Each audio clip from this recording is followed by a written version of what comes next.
ঢাকার বায়তুল মোকাররম জাতীয় মসজিদের দক্ষিণ ফটকে আজ শনিবার সকাল থেকেই জমতে শুরু করে আওয়ামী লীগের নেতাকর্মী ও সমর্থকদের ঢল। বেলা 11:15টার দিকে সমাবেশ স্থলের মঞ্চের আশেপাশে দেখা যায় এক অস্বাভাবিক দৃশ্য। অংশগ্রহণকারীদের অনেকে হাতে নিয়ে এসেছেন বাঁশ ও কাঠের লাঠি। ঢাকা মহানগর উত্তর আওয়ামী লীগের বিমানবন্দর থানা শাখার সভাপতি শাহজাহান আলী মন্দুরের নেতৃত্বে আসা একটি মিছিলে নারী পুরুষ উভয়ই লাঠিসোঁটা হাতে হাজির হন। ব্যানার, পলকার্ড সহ তাদের হাতে থাকা বেশ কয়েকটি পতাকা বাঁশের লাঠিতে বাঁধা ছিল। অথচ পুলিশ যে শর্তে সমাবেশের অনুমতি দিয়েছিল সেখানে স্পষ্টভাবে উল্লেখ ছিল ব্যানার বা পতাকার আড়ালে কোনো ধরনের লাঠি, রড বা অনুরূপ বস্তু ব্যবহার করা যাবে না।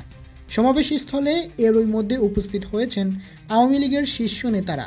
আর পুরো অনুষ্ঠানটি সভাপতিত্ব করেছে ঢাকা মহানগরের দক্ষিণ আওয়ামী লীগের সভাপতি আবু আহমেদ মন্নাফি। শুধু আজকের সমাবেশ নয়, গত কয়েক মাস ধরেই আওয়ামী লীগ ঢাকা সহ দেশের বিভিন্ন জায়গায় সমাবেশ ও মিছিলের কর্মসূচি পালন করে আসছে। এর আগে রাজধানীর ধোলাইখাল, সোহরাওয়ার্দী উদ্যান ও মতিঝিল এলাকায় আয়োজিত সমাবেশগুলোতেও দলীয় নেতাকর্মীদের হাতে লাঠিসোঁটা দেখা গিয়েছিল। তখনও এ নিয়ে সমালোচনা ওঠে, যদিও আওয়ামী লীগ নেতারা দাবি করেছিলেন এগুলো কেবল ব্যানার বহনের জন্য ব্যবহৃত খুঁটি।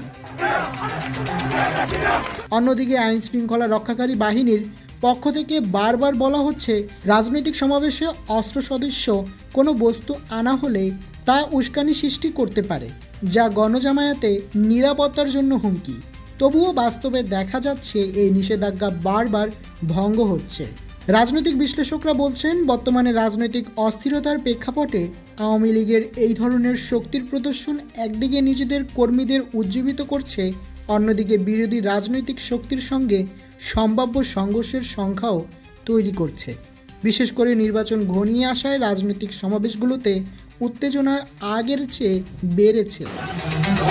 আজকের এই বায়তুল মোকাররম সমাবেশকে ঘিরেও আইনশৃঙ্খলা রক্ষাকারী বাহিনীর কড়া নজরদারি লক্ষ্য করা গেছে। চারপাশের সড়কগুলোতে অতিরিক্ত পুলিশ, র্যাব এবং গোয়েন্দা সংস্থার সদস্যরা মোতায়েন করা হয়েছে। তবে দিনের শুরু থেকেই সমাবেশ স্থলে ঢল নামায় আওয়ামী লীগের নেতাকর্মীদের মনোবল যে ধীর তা সহজেই বোঝা যাচ্ছিল। শেষ পর্যন্ত এই সমাবেশ শান্তিপূর্ণভাবে শেষ হয় কিনা সেটাই এখন দেখার বিষয়।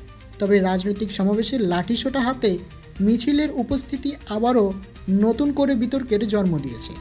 মোহাম্মদ কবির, ন্যাশনাল ডেস্ক, দোয়েল নিউজ।